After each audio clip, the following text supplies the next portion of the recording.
వీటికి క్యాలీఫ్లవర్ హాని ఎప్పుడు చేస్తుందంటే పచ్చి క్యాలీఫ్లవర్ తిన్నప్పుడు మాత్రం హాని చేస్తుంది.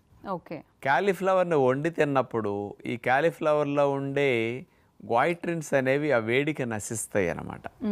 కాబట్టి వేపు తిన్నా, కూర వండుకు తిన్నా, 65 ఫ్రై లాగా చేసుకు తిన్నా దోషం ఉండదు అనమాట. కాకపోతే క్యాలీఫ్లవర్ని సలాడ్స్ రూపంలో పచ్చిగా వాడకూడదు, జ్యూసుల్లో వేసుకోకూడదు. ఇది చేయకుండా ఉంటే చాలా మంచిది. ఓకే. అలా తింటే వీళ్ళకి ఎఫెక్ట్ అవుతుంది. వాళ్ళు మాత్రం ఇట్లా మానేయాలి. ఎవరికి అది మంచిది కాదు క్యాలీఫ్లవర్.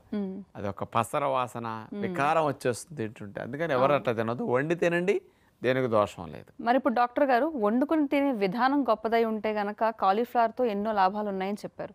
ఏ రకంగా వండుకుంటే నష్టాలు ఉంటాయి చెప్తారా? ఎవరైనా సరే ఫ్రైలు అనేసరికి నూనెలు బాగా పోస్తున్నారు ఈ మధ్య.